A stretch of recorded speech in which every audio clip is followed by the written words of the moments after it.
사실은 세계 어느 나라가 이렇게 오랜 동안 임시정부를 유지하면서 나라를 찾겠다고 투정한 예는 사실 없는 것이죠. 일제를 강력하게 응징할 수 있는 하나의 방법이 또 의열투쟁입니다. 의열투쟁은 속된 말로 하면 사람과 폭탄만 있으면 되는 것이죠. 우리가 나무라면 어디서 붙습니까? 뿌리. 그 뿌리를 찾는 그것이 개천절이에요. 개천, 하늘이 열렸다는 뜻이죠. 이것은 뭐냐면 역사적으로 보면 우리가 천민의식을 가지고 있었다는 거죠.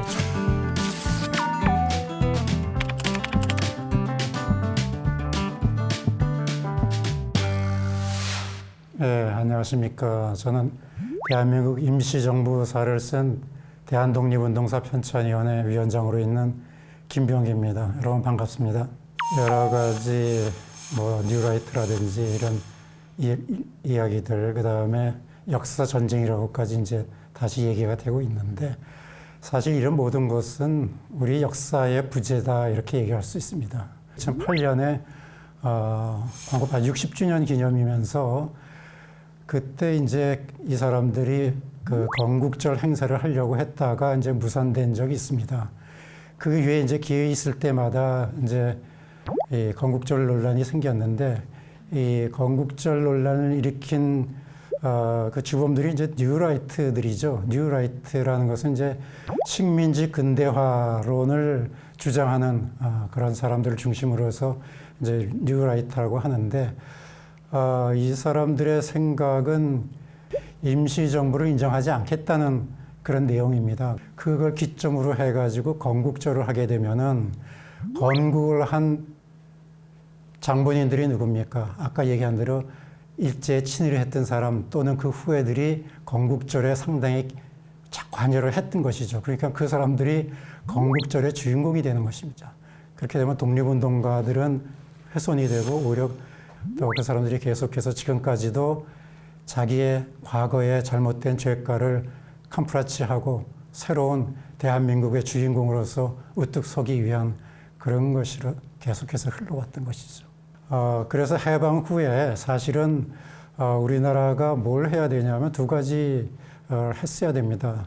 첫째는 나라를 찾으면 제일 먼저 해야 될 것이 논공행상을 해야 되는 게, 논공행상이 뭡니까? 잘한 사람한테는 상을 주고 못한 사람한테는 벌을 줘야 되는 거죠. 즉 독립운동을, 나라를 찾겠다고 독립운동한 사람한테 포상을 하고, 또 나라를 잃게 한 매국노라든가 이런 사람한테는 제재를 가해야 되는데, 해방 후에 이것이 제대로 이루어지지 않았죠. 1945년 우리가 나라를 찾은 이후에 1962년이 되어서야 처음으로 포상을 합니다. 그것도 이제 군부 정권에서 5.16 쿠데타 이후에 자기네 명분을 세우기 위해서 독립운동자들에게 처음으로 포상을 1962년도에 하죠. 우리가 1910년에 대한제국이라는 게 없어지고 나라가 일제에 빼앗기게 되죠. 조선의 왕이, 대한제국의 왕이 국권을 포기했기 때문에 그 권리가 어디로 가느냐, 바로 국민에게 온다.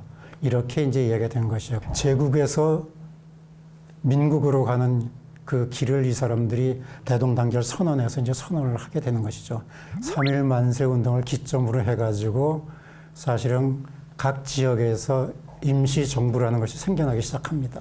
그 상해에서 중심으로 해서 임시정부가 생기고, 러시아, 그 다음에 국내에서 생기는 이 세 개의 임시정부가 통합이 돼가지고 생기는 것이죠. 그래서 대한민국의 임시정부가 하루아침에 1911년에 뚝딱 생기는 것이 아니고, 그 전에서 여러 가지 이런 그 과정을 밟아가지고, 특히 중요한 건 아까 말씀드린 대로 더 이상 황제권이 아닌 민권을 중심으로 해서 대한민국 임시정부가 생겼다. 그래서 그 3.1운동을 이후부터는 더 이상 황제가 나라를 다스리는 것이 아니고 백성, 즉 국민이 나라를 다스리는 그 나라, 이렇게 이제 찾게 되는 그런 의미가 있는 것이죠. 임시정부는 그 처음부터 뭡니까? 우리 3.1 독립선언서가 대한민국의 정통성을 표방하고 나오죠. 민족의 자주성, 민족의 독립성, 이것을 이야기하고 나옵니다. 그거에 따라서 만들어진 게 이제 임시정부인데, 형태가 임시정부라는 뜻입니다. 그 얘기는 국호, 나라 이름은 대한민국이고 형태는 임시정부라는 뜻입니다. 문민정부다, 윤석열 정부다 이렇게 얘기하는 것 같이 형태가 임시정부라는 것이죠. 이미 대한민국이라는 건 그때 존재를 했습니다. 그리고 흔히 이제 그 뉴라이트들이 얘기하는 것이 상권 분립이 제대로 안 됐다고 하는데, 정부가 세워졌다는 것은 뭡니까? 국내에서 더 이상 나라가 빼앗기 때문에 국내에서는 더 이상 활동할 수 없기 때문에 일종의 망명정부가 생기는 것이죠. 망명정부에서 상권이 온전히 이루어졌다는 것은 사실 이야기하기 힘들죠. 그래서 망명정부에서도 처음부터 그런 얘기를 합니다. 그러니까 영토는 비록 중국 땅이지만 거기서 임시정부라는 걸 세웠고, 주권은 임시적으로 국민들 대신에 독립운동가들이 그 주권을 행사한다, 이렇게 이제 이야기를 하고 있는 것이죠. 그렇기 때문에 그러한 상황에서 보면은 임시정부가 온전한 정부의 역할을 할 수 있었다는 것이죠. 상해 임시정부가 중심으로 이제 임시정부가 생겼는데, 왜 상해 생겼느냐? 상해에는 국제적인 그 선전을 하기 편리한 이런 상황이 있었고, 그 다음에 임시정부가 상해에 또 생긴 것 중에 하나는, 유럽이라든지 미주를 가기 위해서는 일본을 거치지 않으면 중국 상하이를 거쳐야 되는데, 일본은 거쳐서 가게 되면 상당히 무리수가 있으니까 해외에 나가는 유학생들이 이제 상하이를 통해 가지고 가게 되는 그런 국제적인 환경이 있고, 또 하나의 관건에는 그때 이제 활동했던 인물 중에 신규식 선생이 있습니다.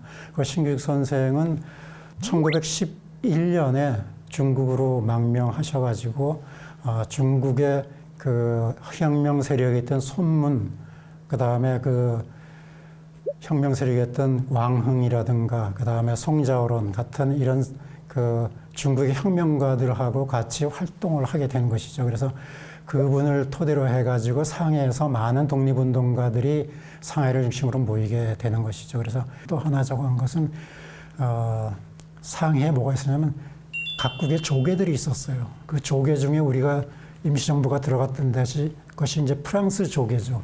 영국하고 프랑스가 역사적으로 서로 상당히 상대국이에요. 프랑스가 영국과 동맹을 맺은 일본하고 조금 척을 두어 있었기 때문에 프랑스에서 상당히 우리의 독립운동에 대해서 상당히 인정을 많이 해줬고, 특히나 프랑스 신부들을 통해 가지고 같은 적을 해줬고, 일제 간섭을 더 이상 받지 않을 수 있기 때문에 프랑스 조계에서 우리의 임시정부를 할 수 있었다는 것이죠. 그래서 처음부터 임시정부가 뭘 했냐면 연통제하고 교통국을 만들려고 했습니다.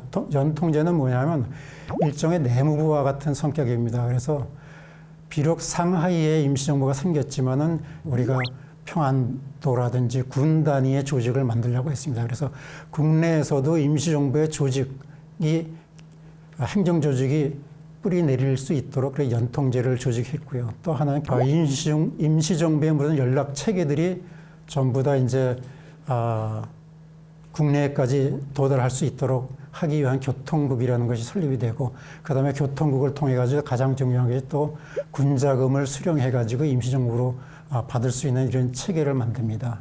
1919년 후반에 연통제와 교통국이 생기는데, 이것이 1920년 초중반이 되면 벌써 일제 발각이 됩니다. 그렇기 때문에 연통제라든지 교통국, 사실은 그걸 중심으로 해서 임시정부가 국내에 깊은 영향을 끼쳐야 되는데 이것이 제대로 이루어지지 못했다는 것이죠. 임시정부는 중국의 땅에 생기고, 거기서 우리가 무력을 따로 행사할 수 없었고, 거기서 군대를 조직했다고 해가지고 국내에 있는 일제와 싸울 수 없는 것이죠. 그렇기 때문에 주로 무력은 어디에 있습니까? 만주 지역에 이제 독립운동 무장 투쟁을 하게 되는 것이죠. 그래서 임시정부가 그 무장단체들까지 이제 나중에 일부는 통솔을 하게 됩니다만은, 문제는 그걸 깊이 이제 상해에 있는 임시정부가 컨트롤할 수 없었기 때문에 그 독립군들을 양성을 하기 위해서 노력을 합니다. 그래서 광복군 사령부라든지 그 다음에 참의부라든지 이것은 이제 임시정부 직할로서 만주에 있었던 것이고, 그 외에 이제 많은 여러 가지 단체, 정의부라든가 그 다음에 북로군정서, 서로군정서 이런 많은 독립운동 단체들을 통해 가지고 그분들을 설득해 가지고 임시정부 산하에 같이 모이자고 하는 이런 설득을 펼치게 된 것이죠. 그 임시정부라는 것은 우리가 얘기한 대로 망명정부로서의 한계는 있었지만은 러시아라든지 만주라든지 그다음에 중국 관내, 미주 이런 데 있던 여러 가지 독립운동 단체나 독립운동가들을 모으는 구심점으로 해서 강력하게 자리매김했다. 이제 우리가 볼 수가 있습니다. 사실 세계 어느 나라가 이렇게 오랜 동안 임시정부를 유지하면서 나라를 찾겠다고 투정한 예는 사실 없는 것이죠. 그래서 임시정부의 그런 의미, 역할은 상당히 중요한 것이라고 볼 수 있습니다. 그래서 백범 선생이 뭐라고 합니까? 올라가면서 내가 38선을 베고 누워 죽을 망정 끝까지 통일의 길을 가겠다 한 것이죠. 백범 선생이 나라를 찾았는데 이 찾은 나라가 남북으로 또 갈라진다. 이것은 독립운동가들의 입장에서는 상상할 수가 없었던 것이죠. 이미 그 세월 지나는 동안에 대한민국은 이미 깊게 친일 세력들이 깊이 곳곳에 뿌리 박고 있었다는 것이죠. 지금 우리가 알다시피 그 친일 세력은 법조계를 비롯해 가지고 학계라든지 그다음에 정치계라든지 언론을 치면은 학계에서 학계를 치면은 정치계에서 이렇게 서로 옹호하면서 그것을 이어나가고 있다는 것이죠. 결국은 이런 거 해결하는 것은 뭡니까? 민족의 자존심을 다시 찾는 것인데 그것을 하기 위해서는 어디서부터 출발해야 될 것인가? 바로 다시 어렵지만은 다시 역사를 복원하는 문제 이런 것을 시작을 돼야 되지 않겠느냐. 왜냐하면 우리의 독립운동사는 학계에서 제대로 가르쳐주질 않았어요, 사실은. 그러면서 초창기에는 독립운동사의 논문을 쓴 사람들이 위에 선생님들한테 논문을 가지고 가면은 그 선생들이 창밖으로 집어 던졌다는 얘기가 있습니다. 이것이 무슨 논문이냐. 왜냐하면 그 세대들이 다 친일한 일본에 가서 공부했던 세대들이거든요. 그러니까 독립운동사, 이 현대사는 30년이 지나야 현대사를 공부할 수 있다. 그런데 문제는 1980년대가 되면 이미 독립운동을 한 1세대들, 특히 지도자급 인물들은 대개 다 돌아가시게 됩니다. 저희 집안의 할아버지도 그때 당시에 80이 넘어 돌아가셨는데 불구하고 이미 1960년대 다 이제 돌아가시게 되죠. 그러니까 1980년대 되면은 지도자급 인물로서 독립운동사로 남아있는 분들이 없었어요. 우리의 역사 자료는 거의 없고 참고할 수 있는 게 일본의 역사 자료들입니다. 일본의 정보 자료들이 중심이죠. 자, 그렇게 되면 어떻게 됩니까? 우리의 독립운동사가 일본의 정보 자료에 의해서 독립운동사를 다시 재구성하는 이런 아이러니한 이런 역사가 이루어지게 됩니다. 앞으로 우리가 여러 가지 어려운 난관을 봉착해 있더라도 우리 민족의 자존심을 살려서 앞으로 우리 민족의 자긍심을 온전히 되찾는 이런 것이 중요한 것이고 이걸 찾기 위해서는 우리가 그 정신의 토대였던 역사 복원 또 역사를 통해 가지고 우리나라 역사는 그치지 않았습니다. 그래서 역사의 연속성을 우리가 이해를 하면서 우리가 다시 한번 정신을 차려 가지고 우리의 온전한 과거를 통해 가지고 미래를 지향하는 이런 데로 나갈 필요가 있다고 생각합니다. 현장에 가보면은 좀 안타까운 게 먼저 사실 있어요. 만주라는 것이 지금은 중국 땅이 돼 있기 때문에 중국이 개방된 지가 오래되지 않았기 때문에 개방되자마자 우리가 중국에 들어갔음에도 불구하고 이미 우리 민족주의 계열의 독립운동 이쪽은 많이 사라져 있었던 것을 볼 수가 있고 나중에 우리가 중국의 태양산 같은 데 갔더니 일본 군과 맞싸우다가 그 포위망을 뚫다가 전사한 윤세주 선생의 묘소가 태양산 그 밑에 외롭게 서 있는 것을 보고서 독립운동 했던 이 인물들 누가 돌보지 않는 이 외로운 산골짜기에 우리가 처음에 가서 술을 따라 드렸다는 그런 현상에 상당히 뭉클했던 점도 있고요. 그래서 대한민국 사람이 있는 곳에서는 어디든지 독립운동을 했고 그 사람들이 단체를 만들든지 혹은 개인적인 활동을 통해 가지고 독립운동을 꾸준히 했다는 것을 볼 수 있죠. 즉 그래서 어느 단체라고 하는 것을 일괄적으로 말하는 것보다는 우리 이분들이 어떤 방식으로 독립운동을 했느냐 이것을 우리가 좀 정리하는 것이 중요할 것 같아요. 그래서 어떤 방법으로 자기가 독립운동을 했느냐. 첫째는 외교론입니다. 외교 활동을 통해 가지고 독립운동한 그 세력이 있고요. 미주에서 이승만 박사라든지 또 조성 선생 같은 경우에는 그 파리 평화회담에 갔고 그다음에 사회주의 계열에 상당히 어필을 많이 하죠. 유럽에 가가지고 사회주의 단체하고 거기에 대한민국 임시정부를 알리는 데 노력을 했고요. 독립운동의 기본 틀은 뭐니 해도 이제 무장투쟁론이라고 할 수가 있죠. 왜냐하면 무장을 통해 가지고 일제를 응징하고 일제를 물리친다는 이 뜻이죠. 그래서 무장투쟁론은 주로 만주나 연해주, 러시아 쪽에서 이제 할 수 있었던 것이죠. 왜냐하면 만주나 연해주가 만약에 그 압록강이나 두만강을 넘으면 바로 국내로 들어와서 일제 기관이라든지 일제와 싸울 수 있고 기관을 파괴할 수 있기 때문에 무장투쟁을 할 수 있었던 거죠. 뭐 대표적인 인물이 우리가 잘 아는 대로 홍범도 장군이라든지 김저진 장군이라든지 또는 그 이청천 장군이라든지 뭐 북로 군정설을 했던 백포 소일 선생이라든지 또 서간도에 참입을 했던 백광원 선생이라든지 뭐 이런 분들을 통해 가지고 무장투쟁론을 했고 직접적으로 일본에 위해를 가하는 거기 때문에 일본으로서는 가장 두려워했던 것이 이제 무장투쟁론이라고 할 수 있고요. 일제를 강력하게 응징할 수 있는 하나의 방법이 또 의열투쟁입니다. 의열투쟁은 속된 말로 하면 사람과 폭탄만 있으면 되는 것이죠. 의열단이나 이런 사람들이 국내로 잠입했다는 소리가 한번 들리기만 하면은 한반도 팔도에 가포 비상령이 내리는 것이죠. 그래서 일제가 그 비상령 때문에 다른 일을 할 수가 없을 정도의 이런 것이 생기는 것입니다. 이것이 일제 발을 묶기도 하고 일제 경계를 주는 그런 역할을 했고요. 물론 국제 그 테러하고 무슨 어떤 상관이 있느냐 이런 얘기를 질문을 많이들 하시는데 의열투쟁은 조선 총독부를 파괴할 것이다. 신문사를 파괴할 것이다. 또 누구를 저격할 것이다. 조선 총독을 저격할 것이다. 이런 정확한 대상을 이야기를 하고 있습니다. 우리가 빛나덴 같이 아무데나 해서 무차별 폭격을 한다. 뭐 이런 폭탄을 던진다 이런 게 아닌 것이죠. 정확하게 제거할 대상을 갖다가 이야기하는 것이 의열입니다. 그래서 누가 이것을 한다는 걸 정확히 밝힙니다. 우리가 이봉창 의사나 윤봉규 의사 의거할 때 한인애국단이라는 것을 정확히 밝히죠. 또는 의열단에서 했다는 걸 정확히 밝힙니다. 그런데 테러라는 것은 자기가 했다는 것을 흐지부지하고 잘 안 밝히죠. 이것이 정확해요. 의열투쟁과 테러는 서로 다른 것이죠. 우리가 초창기에 많았던 또 국내에 있었던 사람들이 주로 이제 활동했던 것이 이제 애국개몽운동으로서 독립운동을 했던 것입니다. 국내에서 무장활동이나 이런 걸 할 수 없었기 때문에 국내에 계신 분들이 주로 이제 이런 그 애국개몽운동을 했다고 볼 수가 있습니다. 전체 독립운동상에서 볼 때는 그런 여성운동이라든지 노동운동이라든지 이런 것이 큰 역할을 했기 때문에 애국개몽운동도 독립운동의 한 방편으로서 일제와 싸웠다는 것을 볼 수가 있죠. 오늘 그 독립운동가들 중에서 몇 분을 소개한다고 하면은 우선은 첫째는 신규식 선생을 좀 소개하고 싶은데요.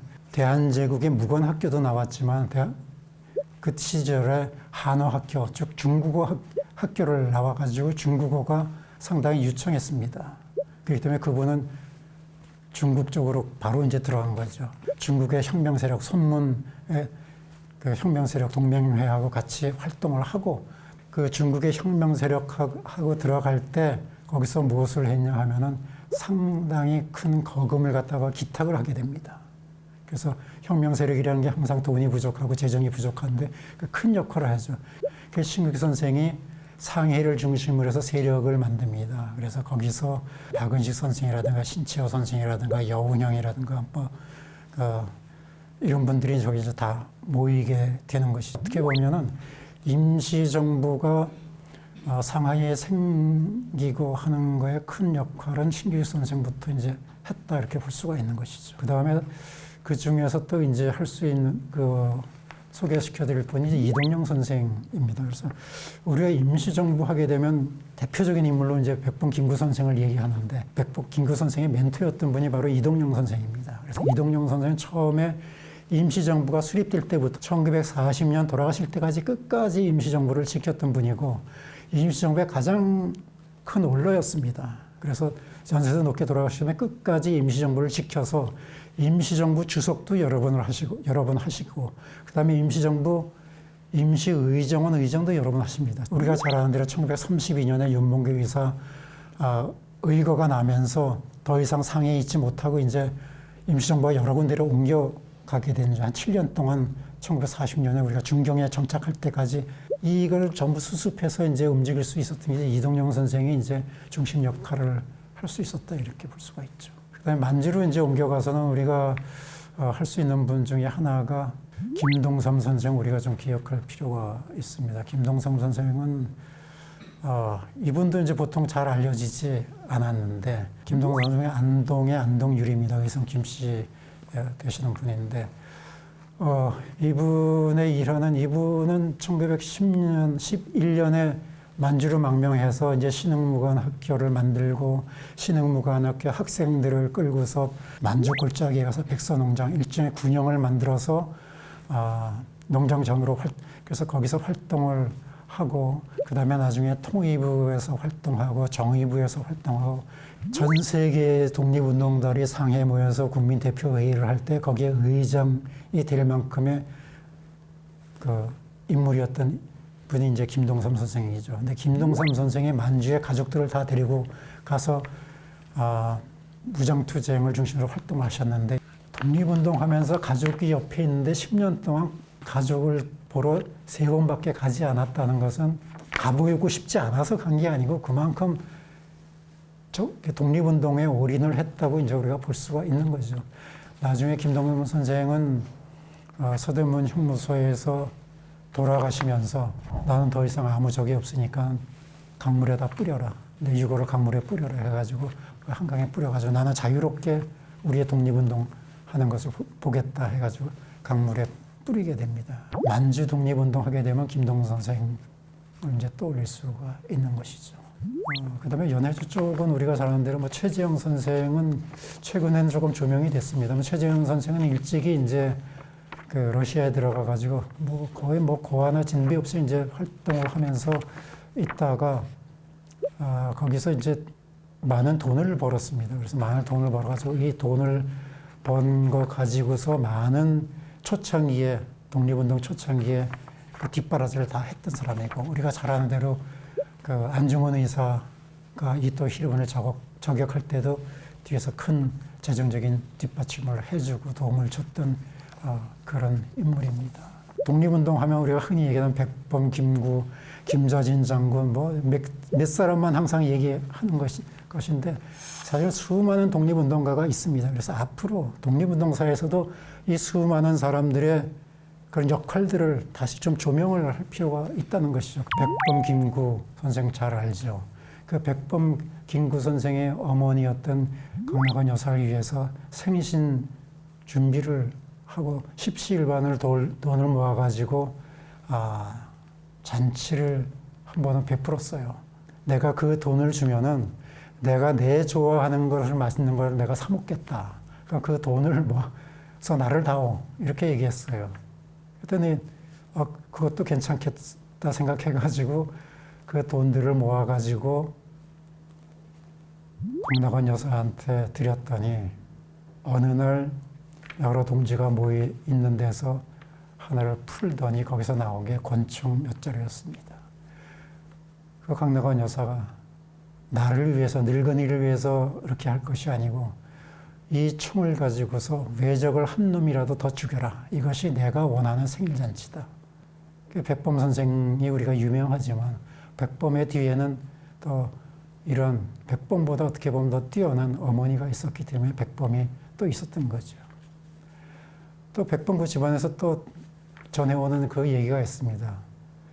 백범의 딸이 하나 있었는데 이 딸이 병에 걸려가지고 죽게 되는 그런 상황이 되는데 죽었다는 것을 아버지한테 알리지 마세요.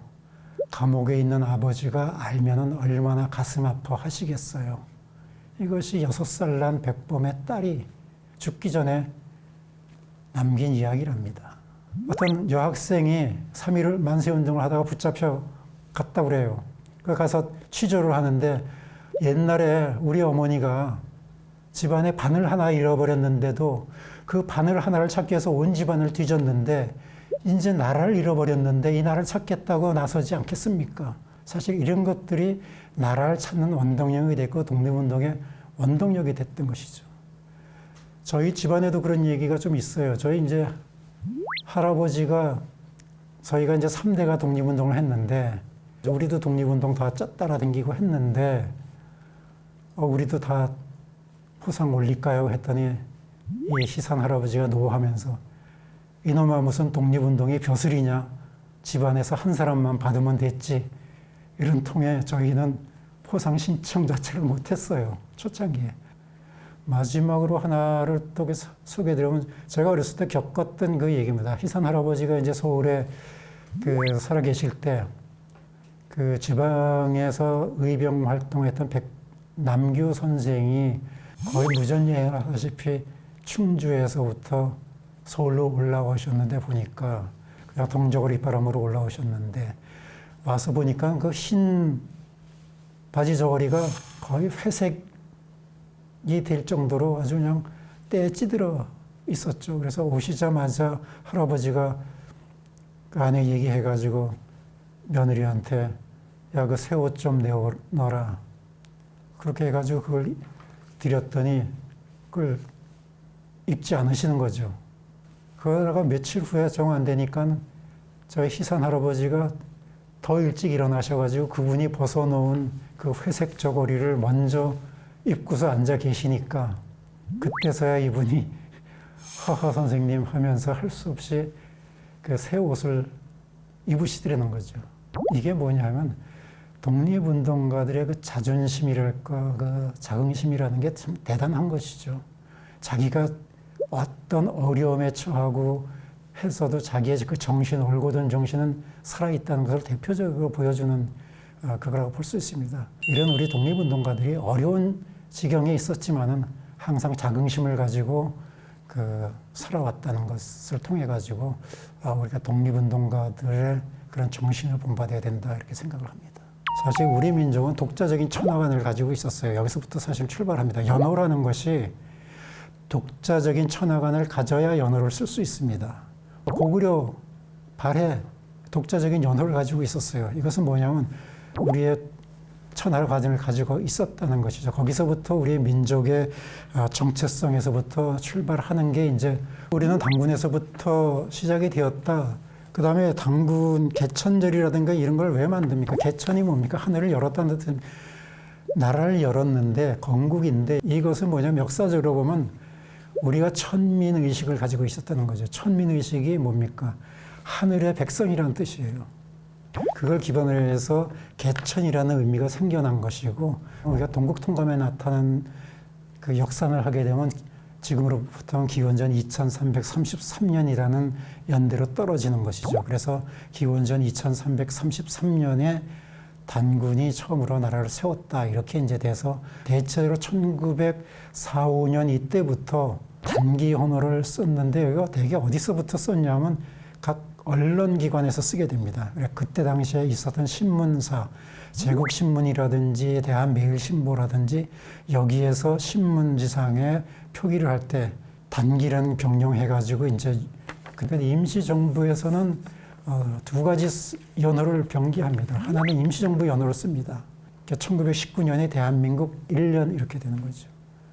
자, 대한민국 1년 이렇게 쓰고 비공식적이고 그다음에 단체나 개인이 쓸 때는 단기 연호를 썼습니다. 국경일을 두 개를 만듭니다.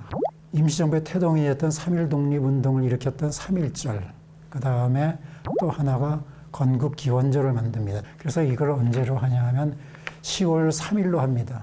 해방 이후에 음력으로 자꾸 하다 보니까 매년 날짜가 틀려지게 되죠. 음력으로 하게 되면 공식적으로 일을 처리하는데 힘들다고 해가지고 양력으로 바꿔가지고 지금의 개천절이 양력 10월 3일로 고착이 된 것이죠. 고조선에부터 우리 역사가 끊이지 않고 지금까지 내려왔던 것이죠. 이 역사의 연속성을 가지고 있는 것이 우리 민족성인데 민족의 역사인데 의도적으로 48년 8월 15일 말하는 대한민국을 자기네들의 원년으로 삼으려고 하는 그런 뉴라이트들, 특히나 친일 세력들의 건국의 주역이 되겠다는 그런 뜻입니다.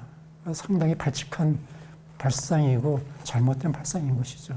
우리가 나무라면 어디서부터입니까? 뿌리. 그 뿌리를 찾는 그것이 개천절이에요.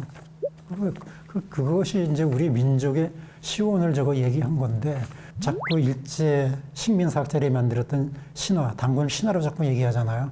자기네 일본의 역사는 2000년밖에 안 되는데 조선은 역사가 4,000년이 넘었다. 그 2,000년도 안 된 역사 가지고 4,000년 이걸 하려니까 역사를 깎아내려야 수밖에 없죠. 처음에 시작을 일제가 뭐라고 어디로 만들면 한사원에서부터 만들어요. 한사원이 뭡니까? 그 사람들이 얘기하는 중국이 우리나라 조선을 없애고 거기에다가 식민지를 만들었다는 거 아닙니까? 그러니까 1910년에 너희가 일본의 식민지 되는 것은 당연하다. 너희는 태생부터가 식민지였기 때문에 그 한사군을 역사 앞에 세운 이유가 있어요. 그래서 단군 조선이라든지 그 위에 발해라든지 역사를 다 부정하고 한사원에부터 시작되었다. 이병도라든지 신석호라든지 이런 역사학자들이 이걸 그대로 답습을 하게 됩니다. 단군 신화를 당연히 부정하고 우리의 역사를 잘못 왜곡한 일본의 그 역사를 그대로 계승을 하게 되는 것이죠. 1945년 8월 15일 우리가 나라가 해방이 됐어요. 두 가지를 해야 됩니다. 하나는 우리 말을 가르쳐야 돼요. 왜냐하면 일본 말을 다 썼기 때문에 우리 말을 다 잊어버렸어요. 젊은 어린 학생들은.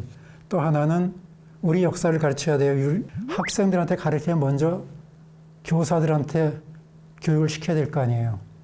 역사 교원 양성소를 만든 사람들이 이병도나 신석호 같은 일제 식민사관을 추종했던 이런 인물들이 역사 교원 양성소를 만듭니다. 여기서 가르친 역사가 무슨 역사겠어요? 우리 전통의 역사가 아니고 일제에서 일본이 가르친 역사를 가르치는 거예요. 그러면은 거기서 배운 선생들이 학교에 가서 학생들한테 똑같은 역사를 가르칩니다. 그게 계속 반복되어 온 거예요. 다른 이야기가 나올 테면 전부 다 잘라버리고 역사학자들, 후학들이 새로운 얘기를 하게 되면은 도태시켜버리죠. 지금까지도 끊임없이 소위 강단사 학자하고 제야사 학자라는 이 이분법으로 나누고 싸우는 게 그거예요. 해방 후에 단추 하나 잘못 껴지면서 계속해서 이렇게 내려온 것입니다. 우리 지금 젊은 세대들이 우리 역사에 대해서 너무 등한시하고 있다는 것이죠. 그리고 역사에 대해서 아까 기본적으로는 역사를 잘못 가르쳤어요. 역사를 우리가 학교에서 어떻게 가르칩니까? 역사가 무슨 과목입니까? 암기 과목으로 가르쳐요. 역사는 끊임없이 흐르는 역사의 흐름을 얘기해 줘야 되는데 거기에 답을 맞추기 위해서 몇 년에 뭐 했다 누가 무슨 책을 썼다 전부 다 이런 암기 과목이에요. 왜 역사가 암기 과목이 됐나요? 아까 친일 문제하고 딱 결부가 돼요. 왜냐면 우리가 가르쳐 주는 것만 니네 배워라 이거예요. 그러니까 흐름이나 이런 거 그다음에 왜 생겼는지 이건 알 필요 없고 그냥 무조건 외워라. 이런 식으로 역사를 가르치다 보니까 역사 인식을 젊은 사람들이 역사를 제대로 알지 못하는 거 있고요. 그다음에 우리 역사에서 문제는 자꾸 뉴라이트 이 사람들이 가장 그래서 지금도 역사 왜곡을 하려고 하는 것 중에 하나가 뭡니까? 바로 역사 교과서를 새롭게 만들어 가지고 역사를 호도하려고 하는 것이 지금도 이루어집니다. 일제시대에 문화주택을 처음 만들어가지고 여기에 상당히 좋은 거주 환경을 만들었다. 뭐 이런 식의 계속 문제가 되는 것이죠. 식민지 근대화론의 기본은 뭡니까? 경제가 일제시대 때 발전됐다는 것이죠. 경제는 꾸준히 발전하게 돼 있습니다. 그래프상에는 일제시대 때 발전이 되었죠. 상승 곡선을 타게 됩니다. 문제는 뭐냐 하면은 그런 경제 발전론이 누구를 위한 경제를 발전한가? 그게 조선 사람, 대한민국 국민을 위해서 한 것이냐? 한민족을 위해서 한 것이냐? 아니면 일본 사람들을 위해서 한 것이냐? 이것을 정확히 봐야죠. 우리가 그래도 길을 찾으면 결국은 역사에서 다시 길을 찾을 수밖에 없는 것이죠. 왜냐하면 독립운동에 나간 인물들이 대체적으로 이제 처음에 지식인들이 많이 나갔지 않습니까? 잃어버린 나라를 찾겠다는 그 의식을 가진 인물들이 이제 나갔습니다. 배감 박의 선생이 얘기한 대로 나라는 망해도 정신이 살아있으면은 그 정신은 곧 역사를 얘기하는 겁니다. 나라를 찾을 수가 있다. 이것이 그분들의 기본 개념입니다. 나라가 망했다고 모든 게 끝나는 게 아니고 우리가 정신이 살아있으면 언젠가 나라를 찾게 되는 것이다.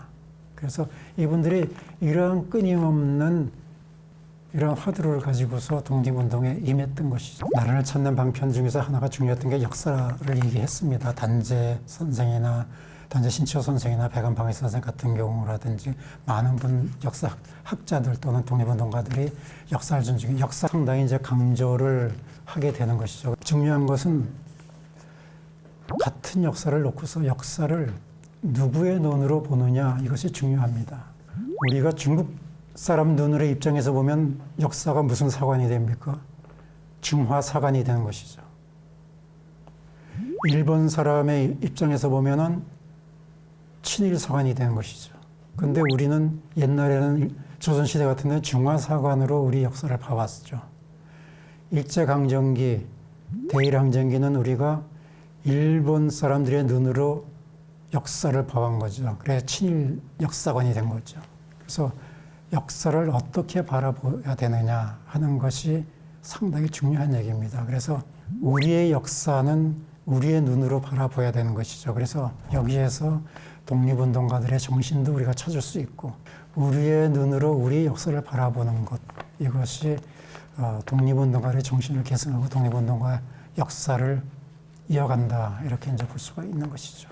그래서 역사라는 것이 단순히 책에 쓰여진 이런 거라고보다도 그 사람들이 나라를 찾겠다고 했던 그 정신, 그 나라는 망했어도 다시 그 정신을 찾으면 찾을 수 있다. 이거 가지고서 우리 앞으로 잘못된 역사 복원하는 것도 앞으로 그런 정신을 통해 가지고 역사는 끝까지 지속된다는 그런 생각을 가지고서 가는 것이 중요하다 이렇게 생각합니다.